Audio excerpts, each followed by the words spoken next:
Welcome to video 12. Today we're going to be diving into the insanely detailed world of bony landmarks. A lot of these things that we're going to talk about today you won't really see until potentially college level anatomy classes because they are so detailed, and yet even though these landmarks are so detailed, there's a lot of overlap between the two. So I will highlight some of the ones that you'll come across in class, but for the most part, a lot of these I'm just giving you as sort of information for those of you that are maybe interested in taking this class even further when you move on to a college anatomy course. So when we're talking about surfaces, these are obviously going to be anything probably on the outside with some sort of feature. So the first thing you're going to have is a head, and this is going to be a very prominent, a very pronounced rounded surface. So a great example of this, I have a femur bone here, is the head of the femur. This is where your hip joint is going to be. This bone or this head, this surface is very, very pronounced, very prominent compared to the rest of the femur. And it is a nice rounded surface here. A facet is going to be some sort of flat surface. So I have a thoracic vertebra here, and you can see this thoracic vertebra both on the superior side as well as, on the superior side as well as on the inferior side. It is a very flat surface. So that is where each of those vertebrae are going to have an intervertebral disc in between them. If somebody has a bulging disc, that means that it is no longer kind of sitting in the area that it is supposed to. It has moved either in or out just because of the compressive forces that it undergoes. A condyle is some sort of rounded surface, not as prominent as a head, but you can't really tell on our skull here, and probably even worse on the video. But there are surfaces on the back here. This is going to be kind of where your skull is going to be sitting on some things. You can even have mandibular condyles. This is where your jawbone is going to sit and connect to the rest of your skull. So I'll unattach this here because the mandibular condyles are highlighted fairly nicely on this skull. I'm not sure if the lighting, you can see it here. But that is where your jaw is going to meet and articulate with your skull. Your jaw is the only bone in your skull that has the ability to move. So 22 bones and only one of them is able to move, and it is going to move right along that mandibular condyle. A tuberosity is going to be some sort of rough surface. So I have a humerus here. And this humerus is going to have a very rough lateral edge where that deltoid is going to connect. The deltoid is very strong muscle. It needs a lot of bone attachment in order to do what it does. So that rough surface just increases the surface area for that deltoid to be able to pull on, and it also that deltoid to be a little rough with. We'll see this picture pop up with each of ours. You can see the tubercle. With the humerus there coming up. We'll talk about those in a second. I'm trying to think. Outside of there, you have a condyle of the femur, and the head of the femur, the head of the humerus as well. So next, your projections. These are going to be things that are sticking up out of the bone, very obviously. You have the protuberance. So if I take your jawbone here, it's kind of tough to see on this one. Right here, you can actually feel it on yourself. You just find where your soul patch might be. If you were somebody, one of the 4 people that has ever had a soul patch, that's where your mental protuberance is going to sit. You kind of feel right and left where that bony protrusion is going to sit. That is your mental protuberance. A process is going to be some sort of prominent feature. So I go back to my thoracic vertebra here. You have these transverse processes coming off the side of this vertebra, very, very prominent projections coming off of this vertebra.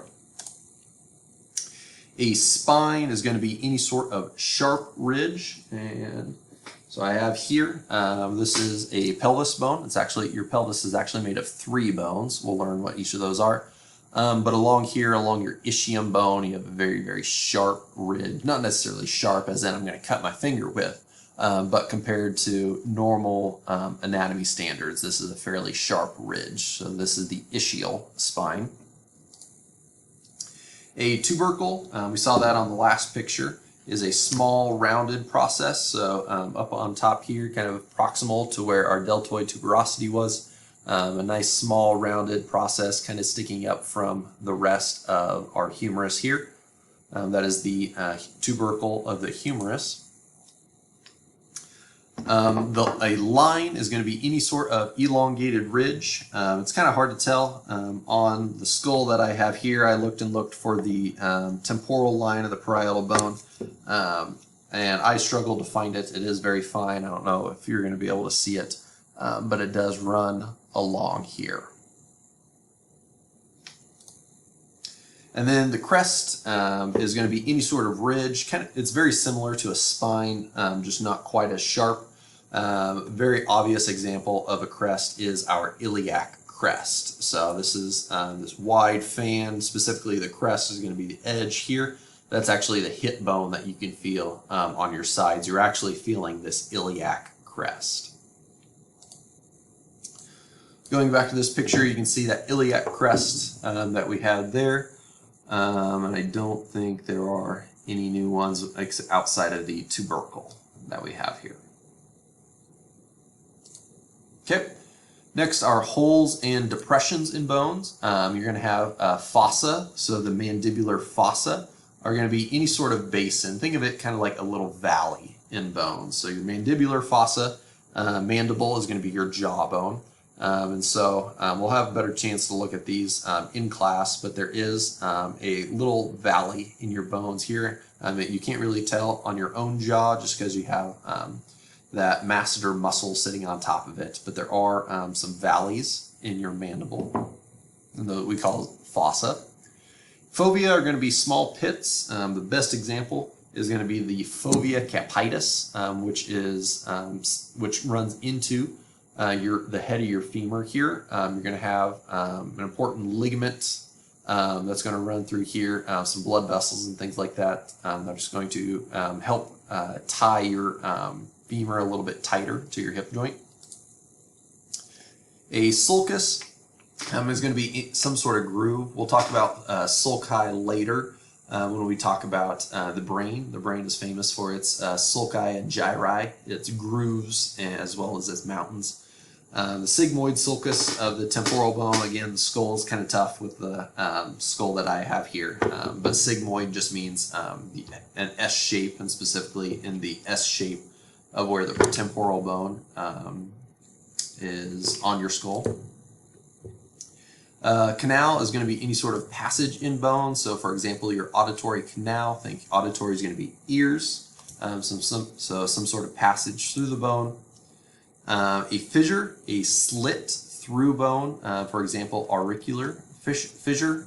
We don't really see those a whole lot, and obviously we don't talk about really any of these when it comes to bones in class. But we will talk about foramen here. So a foramen is going to be any sort of hole through a bone. The best example is the foramen magnum, which sits on the inferior portion of your skull. Foramen, a hole, magnum meaning large. So it is a large hole through your skull, and this is actually where your spinal cord is going to enter into the brain case here. So that is why it's a very large hole and why it's a very important one. Meatus, so that's going to be some sort of opening into a canal. So I mentioned your auditory canal earlier. You can't see it. You can't see the canal really here, but you can see the meatus that sits right here. This opening, see if I can orient the skull right. This opening right here, that is going to lead into your auditory canal. We call this the external auditory meatus. It's your ear hole is what it is. And then your sinuses. I don't think the bones that I have here show sinuses at all. I would need a different type of skeleton for that. But sinuses, we're all familiar with these during allergy season. Your sinuses are flared up, they're filled with mucus. They are air-filled spaces in your bones, especially you think right in here in your skull, you feel right there. Some people, when their sinuses are really full, they'll like push there and it'll make them need to blow their nose fairly quickly. But generally they do have mucus in them, but they're kind of air-filled spaces. Their job is to provide a resonant chamber for your voice. So you can see here the sinuses that you have around all through your skull. They're kind of a complicated network that you have through there draining into your nasal cavity.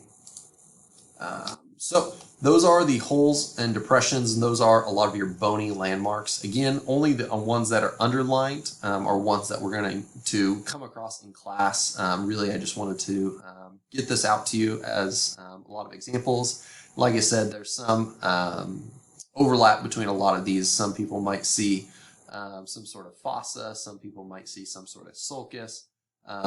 There's a lot of discrepancy at times when you talk to different people about the correct title for these landmarks and bones, but I just wanted to get the vocabulary for you to be able to see that it exists.